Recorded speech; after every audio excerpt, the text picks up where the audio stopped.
Occasion ఏదైనా location ఎక్కడైనా తెలుగువారి వేడుక అంటే ఆలివ్ మిఠాయి ఉండాల్సిందే. నమస్తే, నేను Keshav. Welcome to Suman TV. ఆంధ్రప్రదేశ్లో సీ ప్లేన్ మొదలైంది. ఒక రకంగా చెప్పాలంటే దేశంలోనే సీ ప్లేన్ శకం మొదలైనట్టుగా భావించాల్సి ఉంటుంది. ఎందుకంటే ఇది దేశంలో మొట్టమొదటి seaplane. Sky meets sea అంటూ చేసినటువంటి ఈ నినాదం వెనుక ఉన్నటువంటి రహస్యం ఏంటి, దీనివల్ల వచ్చేటువంటి ప్రయోజనం ఏంటి? ఇది కేవలం టూరిజంకి ఒక బూస్టింగ్ ఇచ్చేటువంటి యాక్టివిటీగా మాత్రమే చూడాలా, లేదా రాష్ట్ర ప్రగతికి సంబంధించిన ప్రయోజనాలు కూడా ఇందులో ఇమిడి ఉన్నాయి? ఈ అంశాన్ని విశ్లేషించేటువంటి ప్రయత్నం చేద్దాం. మనతో పాటు అనలిస్ట్ సుబ్రహ్మణ్యం గారు. సుబ్రహ్మణ్యం గారు నమస్కారం. నమస్కారం సార్. ఏపీలో ఫస్ట్ సీ ప్లేన్, దేశంలోనే మొదటి సీ ప్లేన్. అవును సార్. సో అది కూడా రెండు పుణ్యక్షేత్రాలని కనెక్ట్ చేస్తూ ట్రయల్ రన్ అయిపోయింది. అవును సార్. సీఎం గారే స్వయంగా ప్రయాణానికి వెళ్ళారు. అదే సార్. సో ఏంటి ఈ సీ ప్లేన్ కాన్సెప్ట్ ఏంటి, దీని వలన వచ్చేటువంటి ప్రయోజనాలు ఏంటి? సార్, ఆంధ్రప్రదేశ్ పరిస్థితి మీకు తెలిసిన విషయమే. ఇప్పుడు ఏంటంటే మన రాష్ట్రం పురోగతి సాధించాలి అంటే ఎక్కువ ఇన్కమ్ రావాలా, ఎక్కువ కంపెనీలు రావాలా, ఎక్కువ మంది జనాలు రావాలా. వస్తూ ఉంటే ఆటోమేటిక్గా వ్యాపారం అభివృద్ధి చెందుతుంది, గవర్నమెంట్కి ట్యాక్సెస్ రూపంలో వస్తాయి, అక్కడ ఉన్న వాళ్ళకందరికీ వేరే రకరకాలుగా ఆదాయం వస్తుంది. ఇలాంటి పరిస్థితుల్లో మీరు టూరిజం గురించి చూసినారంటే sir, number 1 Uttar Pradesh, number 2 Tamil Nadu, number 3 మన ఆంధ్రప్రదేశ్ ఉంది. దానికి మీరు అన్నట్టు ఏంటంటే మెయిన్ రీజన్ వచ్చి రెండు. ఒకటి తిరుమల తిరుపతి వెంకటేశ్వర స్వామి, రెండు వచ్చి వైజాగ్ బీచెస్. వీటి రెండిటి వల్ల ఇప్పటిదాకా నంబర్ 3 పొజిషన్లో ఉంది. ఇప్పుడు గవర్నమెంట్ తీసుకున్నటువంటి ఇనిషియేటివ్తో అంటే మొత్తం 10 ప్లేసులు సార్ టు స్టార్ట్ విత్. ఇప్పుడు కేవలం తిరుమల తిరుపతి దేవస్థానము, వైజాగ్ బీచెస్ వల్ల నంబర్ 3 పొజిషన్లో టూరిజంలో ఉన్నటువంటి ఆంధ్రప్రదేశ్ ఇప్పుడు గవర్నమెంట్ వచ్చేసి 10 ప్లేసెస్ స్ట్రాటజిక్గా ఐడెంటిఫై చేసింది సార్. ఒకటి వచ్చేసి మనకు ప్రకాశం బ్యారేజ్ నుంచి శ్రీశైలంకి, తర్వాత తిరుపతి, కోనసీమ, ఋషికొండ, కాకినాడ, లంబసింగి, తర్వాత వచ్చేసి అరకు, దాని తర్వాత ఒక 10 ప్లేసెస్ వీటన్నిటితో పాటు కలిపి. వీటన్నిటికీ ఇది ఇండియాలోనూ ఫస్ట్ టైం మీరు అన్నట్టు ఏంటంటే సీ ప్లేన్స్తో చేయడం ద్వారా జనాలకి ఏమవుతుందంటే ఇది ఒక exciting kind of journey sir. Time తగ్గుతుంది, రేటు కూడా పెద్దగా లేదు. మీరు అన్నట్టు ఏదో 2,500 రూపాయలు ఎంతో పెడుతున్నారు ఇక్కడ నుంచి శ్రీశైలంకి. నార్మల్ ఫ్లైట్ ఛార్జెస్ ఎలా ఉంటాయో అలానే ప్లాన్ చేస్తున్నారు అని చెప్పని సీఎం గారు అనౌన్స్ చేశారు అఫీషియల్గా. అలాంటప్పుడు ఏంటంటే సార్, ఎక్కువ మందిని ప్రోత్సహించడానికి చేసినటువంటి ప్రయత్నము. రేపు రాను క్రౌడ్ పెరిగిందంటే ఖచ్చితంగా సర్వీసెస్ పెరుగుతాయి, ఇంకా రేట్లు కూడా తగ్గుతాయి. దీనివల్ల ఇప్పుడు జనాలు ఇప్పుడు ఎలా తయారైనారు మీకు బాగా తెలుసు సార్. ఇంతకు ముందర రోజుల్లో అయితే ట్రైన్లో పోయేది 8 గంటలు 10 గంటలు జర్నీ చేసేది. ఇప్పుడు డబ్బు సంపాదన ఈజీ అయిపోయింది, ఎవరు కూడా టైం వేస్ట్ చేయడానికి రెడీగా లేరు. అలాంటి సిచ్యువేషన్లో ఇలాంటి ఒక సదుపాయాలు వస్తే ఇప్పుడు దాకా మనకు మాట్లాడడానికి కూడా చూస్తే మీరే అంటున్నారు లంబసింగిలో వచ్చేసి ఒక గ్రాండియర్ సైట్స్ ఉంటాయి అని చెప్పేసి. ఇంకా వైజాగ్ ఎలాగూ ఋషికొండ, తర్వాత వైజాగ్ కూడా ఒక టూరిస్ట్ ప్లేస్, దానికి సంబంధించి కోనసీమ అందాలు, అక్కడి నుంచి కాకినాడ, తిరుపతి ఎలాగో ఆధ్యాత్మిక ప్లేస్, ఇప్పుడు ఇక్కడ మల్లికార్జున స్వామి, ఇటుపక్క గండికోట, అటుపక్క ఇవన్నీ అరకు, ఇవన్నీ కలిపితే అంటే ఒకటి అంటే టూరిజంలో ఇంత స్పేస్ ఉంది అనేది యాక్చువల్గా ఈ గవర్నమెంట్ వచ్చినాక అర్థమైందా, లేదంటే ఇంతకు ముందర ఇలాంటి ప్రయత్నాలు జరిగినాయా? ఇంకోటి ఏంటంటే 4-5 నెలల్లో సీ ప్లేన్ అంటున్నారు. మొన్న ఏమో GIS power station, Amaravati power station start చేశారు. 4 నెలలే కదా కంప్లీట్ అయింది. 11వ తారీఖు వస్తే 4 నెలలు కంప్లీట్ అవుతాయి. Correct sir. సో ఇంత ఫాస్ట్ ఇనిషియేషన్ ఎలా సాధ్యమవుతుంది సార్? అది ఇప్పుడు ఒక్కొక్క నాయకుడి ఆలోచన బట్టి వాళ్ళు తీసుకునే ఇనిషియేటివ్స్, యాక్షన్స్ ఉంటాయి సార్. వీళ్ళ పూర్తి ఫోకస్ వచ్చేసి రాష్ట్రాన్ని ఎలా గాడిలో పెట్టాలా, మనకి ఎంత ఉద్యోగాలు క్రియేట్ చేయాలా అన్నది మేజర్ ఫోకస్ సార్.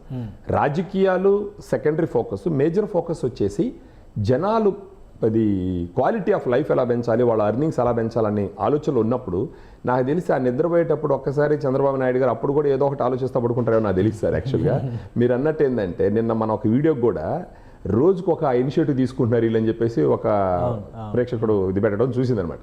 సో ఈ విధంగా చేయడం ద్వారా ఇప్పుడు ఇవన్నీ కలిసినాయి అనుకోండి సార్. ఇవన్నీ ఇప్పుడు ఈ లొకేషన్స్ అన్నీ కూడా ఈ సీ ప్లేన్స్తో పోయినాయి అంటే ఒకటి ఎగ్జైటింగ్ వే ఆఫ్ జర్నీ, రెండోది వచ్చేసి ఈ అందాలన్నీ చూడడం మొదలుపెట్టినప్పుడు హోటల్ బిజినెస్ పెరుగుతుంది సార్. మీరే అన్నారు వైజాగ్లో కూడా వచ్చేసి తాజ్ హోటల్ వాళ్ళు వచ్చి హోటల్ కట్టడానికి రెడీగా ఉన్నారని చెప్పేసి. వీటన్నిటి వల్ల ఇప్పుడు వీళ్ళందరూ వచ్చేసి ఇక్కడ వచ్చి హోటల్ బిజినెస్ పెరుగుతుంది. తర్వాత కొన్ని టూరిజం కంపెనీలు వస్తాయి, ప్యాకేజెస్ అని చెప్పేసి వీటన్నిటికి తిప్పి ఒక ప్యాకేజెస్ అని వస్తాయి. ఓవరాల్గా వచ్చేసి ఫుడ్ ఫాల్ పెరుగుతుంది, జనాలు వచ్చేవాళ్ళు పెరుగుతారు. ఇప్పుడు ఫర్ ఎగ్జాంపుల్ దూరం నుంచి తిరుమలకి వచ్చినారు అనుకుందాం సార్, తిరుమల దర్శనానికి వచ్చినారు, ఇది మొదలైతే అక్కడ దాకా వచ్చేసి వెళ్ళిపోతారు. ఇప్పుడు అక్కడి నుంచి శ్రీశైలము, అక్కడి నుంచి విజయవాడ, అక్కడి నుంచి వైజాగ్ ఇవన్నీ కానీ పెడితే ఒక ప్యాకేజీలో వచ్చినప్పుడు వీటన్నిటిని కూడా తిరిగేదానికి ఒక 3 రోజులు ఉండి ఇవన్నీ కూడా తిరుక్కొని పోయేదానికి అవకాశాలు ఉంటాయి కదా సార్. ఆ విధంగా గవర్నమెంట్ ఆలోచిస్తే ఖచ్చితంగా ఎంతో మందికి దీనివల్ల లేబర్ వర్క్ కూడా ఎంతో మందికి దొరుకుతుంది. అక్కడ చుట్టుపక్కల షాపులని ఇవన్నీ చాలా వచ్చి ఆదాయం పెరిగేదానికి అన్ని రకాల మార్గం ఉంటుంది. అంటే నాకు అర్థమవుతుంది ఏంటంటే సార్, రాష్ట్రంలో ఉన్నటువంటి ఏ ఒక్క ఆపర్చునిటీని కూడా వదులుకునేదానికి ప్రస్తుత గవర్నమెంట్ రెడీగా లేదు. ఓకే. సో ఒక ఇప్పుడు సెంట్రల్ గవర్నమెంట్ ఉడాన్ పాలసీ తీసుకొచ్చింది, అందులో భాగంగా ఈ ఇనిషియేషన్ తీసుకొచ్చారు. అవును. సో పైగా సివిల్ ఏవియేషన్ మినిస్ట్రీ కూడా రామ్మోహన్ నాయుడు గారు ఉండడం కూడా ఒక మన ప్లస్ పాయింట్ అయింది. సపోర్ట్ ఎక్కువ ఉంది, అందుకే ఇంత ఫాస్ట్ గా ఇనిషియేట్ అయిందని అనుకోవచ్చు. అవును. సో ఇప్పుడు ఈ ట్రావెల్ విషయంలో అంటే ఒక గంటలో శ్రీశైలం విజయవాడ నుంచి మామూలుగా రోడ్డు మార్గంలో వెళ్ళాలంటే 8 గంటలు ఈజీగా పడుతుంది. 270-280 కిలో, దాదాపు 300 కిలోమీటర్లు. అవును, ఘాట్ రోడ్లు అయ్యి ఉంటాయి. మామూలు ఫ్లైట్ లో వెళ్ళాలన్నా కానీ కర్నూలు వెళ్ళి శ్రీశైలం రావాలి, మళ్ళీ అక్కడ నుంచి డిస్టెన్స్ ఉంది. కరెక్ట్. ఇప్పుడు డైరెక్ట్ గా తీర్థయాత్రలకు వెళ్ళాలన్నా నీళ్ళలో నుంచి వాటర్ టు వాటర్ పాసేజ్ అనేది ఇది కొంత కొత్త ఎక్స్పీరియన్స్ గా ఉంటుంది. ఎగ్జైటింగ్ ఉంటుంది. పబ్లిక్ ఇంట్రెస్ట్ చూపిస్తారంటారా? ఖచ్చితంగా చూపిస్తారు సార్. ఇప్పుడు ఇనిషియల్గా చూస్తారు ఇది ఎలా మూవ్ అవుతుందని చూస్తారు. ఇప్పుడు రేపు జనాలు పెరిగినారు అనుకోండి, ప్రతి ఒక్కరు 2,500 రూపాయలు పెట్టుకొని ఈ రోజు వెళ్ళడానికి ఎవరు వెనకాడరు సార్. ఫ్యామిలీస్గా వచ్చేదానికి కూడా అవకాశాలు ఉన్నాయి. ఇప్పుడు 14 మంది 16 మంది కూర్చొని అవకాశం. అంటే ఒక ఫ్యామిలీ, పెద్ద ఫ్యామిలీ అనుకోండి, ఒక 2-3 కుటుంబాలు కలిసి వాళ్ళే ఒక చార్టెడ్ ఫ్లైట్ లో పోయినట్టే కదా సార్. ఇంత ముందరైతే ఏదో ఒక 100 మందిలో 1000 మందిలో కూర్చొని పోయేది వేరు. ఇప్పుడు ఒక ఫ్యామిలీ బుక్ చేసుకుని పోవడం అంటే చార్టెడ్ ఫ్లైట్ ఫీలింగ్ వస్తుంది కదా వీళ్ళకి కూడా. ఇట్స్ కైండ్ ఆఫ్ ఎక్స్పీరియన్స్ కదా జనాలకి. 2,500 రూపాయలు తక్కువ. పడవ ప్రయాణం కనుమరుగు అయిపోద్దా? లాంచీలు అన్ని లాంచ్లు కూడా నిన్న ఏదో అనంతపురం సముద్రం చెరువులో అనంతపురం, ఉమ్మడి అనంతపురం జిల్లా, అదే సార్ సత్యసాయి జిల్లా పరిధిలో మినిస్టర్ సవిత గారు ఓపెన్ చేశారు. అదే సార్ లాంచ్లు కూడా. లాంచ్ అంటే అవి గతంలో లాంచ్లు ఉండేవి మనకి.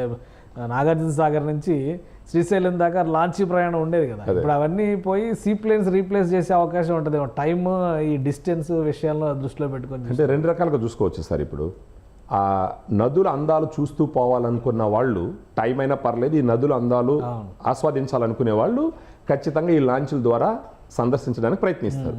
అలా కాదు, క్విక్గా పోవాలి, ఒక ఎగ్జైటింగ్గా పోవాలి, ఒక 3 రోజులు అన్ని చుట్టాలి అనుకున్న వాళ్ళు ఈ సీ ప్లేన్స్ వాడుకునేదానికి అన్ని రకాలుగా అనుకూలంగా ఉంటుంది సార్. అది ఓకే. ఇది లగ్జరీ అని చెప్పడానికి అవకాశం లేదంటారా? అంటే కైండ్ ఆఫ్ లగ్జరీ కదా సార్.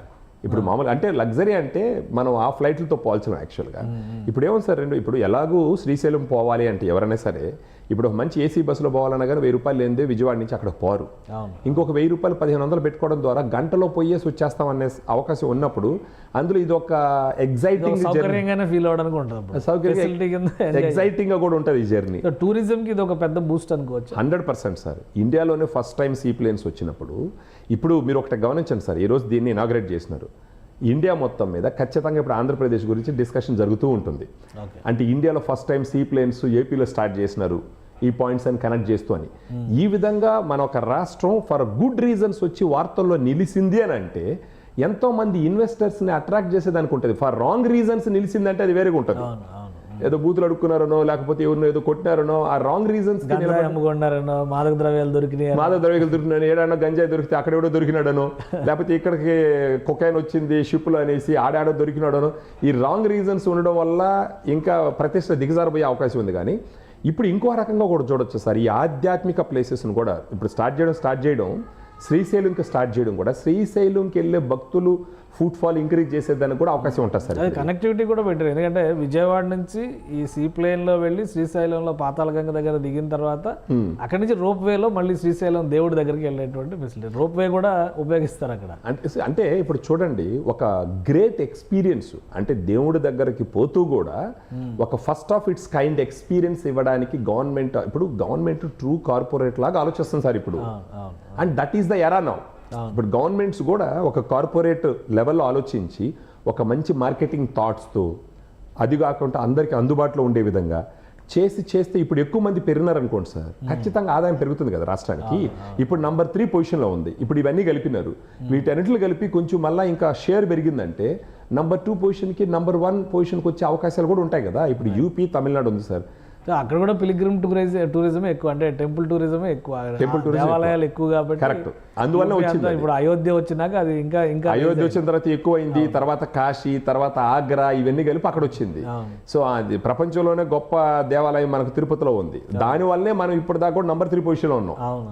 అంటే వైజాగ్ బీచెస్ వేరే దగ్గర లేవని కదా సార్, గోవా గేవా కూడా ఉన్నాయి. ఆ వైజాగ్ బీచెస్ నామినల్, కాకపోతే టెంపుల్ అనేది కేవలం తిరుమల ఆలయం అనేది మేజర్ ఇంపాక్ట్ చూపించేది. అంటే అక్కడ అన్ని ఉన్నాయి కూడా. మీరు ఊహించండి, తమిళనాడులో కొన్ని లక్షల టెంపుల్స్ ఉంటాయి, యూపీలో ఎన్నో, అంటే కాశీ లాంటి గొప్ప ప్లేసు, తర్వాత అయోధ్య లాంటి ప్లేసు, తర్వాత మళ్ళీ మధుర, తర్వాత వచ్చేసి ఆగ్రా, ఇన్ని ఉన్నా కూడా కేవలం తిరుపతి దేవస్థానం వల్ల మనం నంబర్ 3 పొజిషన్లో ఉన్నాం. అవును. ఇప్పుడు ఇవన్నీ చంద్రబాబు నాయుడు గారు, కూటమి ప్రభుత్వం ఇవన్నీ కనెక్ట్ చేసి చేస్తున్నందువల్ల ఇప్పుడు ఇవన్నీ కూడా పుంజుకున్నాయంటే ఖచ్చితంగా వాళ్ళని బీట్ చేసి నంబర్ 2, నంబర్ 1 పొజిషన్కి వచ్చినా మనం ఆశ్చర్యపోవాల్సిన అక్కర్లేదు. రైట్. అంటే ఇనవే మనం ఇన్కమ్ వస్తుంది కదా సార్ స్టేట్కి. రైట్. సో ఖచ్చితంగా ఉపయోగపడుతుంది sir. Right. Thank you Subrahmanyam గారు. ఇది ఓవరాల్గా సీ ప్లేన్ టెక్నాలజీ మన దేశానికి పరిచయం చేస్తున్నట్టుగా ఉంది. ప్రస్తుతం ఆంధ్రప్రదేశ్లో ఉన్నటువంటి కృష్ణా జలాలపైన ఈ విహారం మొదలైంది. రాబోయే రోజుల్లో 10 ప్రదేశాలని స్ట్రాటజిక్ లొకేషన్స్గా ఏపీ గవర్నమెంట్ గుర్తించింది. అలానే సెంట్రల్ గవర్నమెంట్ ఇచ్చినటువంటి ఉడాన్ స్కీమ్ ద్వారా వీటినన్నింటినీ కూడా ఆపరేషన్లోకి తీసుకొచ్చేటువంటి ప్రయత్నాలు చేస్తే కనుక ఏపీలో టూరిజంకి మంచి బూస్ట్ వస్తుంది. సామాన్య ప్రజానీకానికి ఆహ్లాదంతో పాటు ఉపాధి మార్గాలు కూడా పెరిగే అవకాశాలు పుష్కలంగా ఉన్నాయని సుబ్రహ్మణ్యం గారు విశ్లేషిస్తున్నారు. ఇది special discussion. Keep watching. Suman టీవీలో మీ పర్సనల్ అండ్ బిజినెస్ ప్రమోషన్స్ కోసం కింది నెంబర్కి కాంటాక్ట్ చేయండి.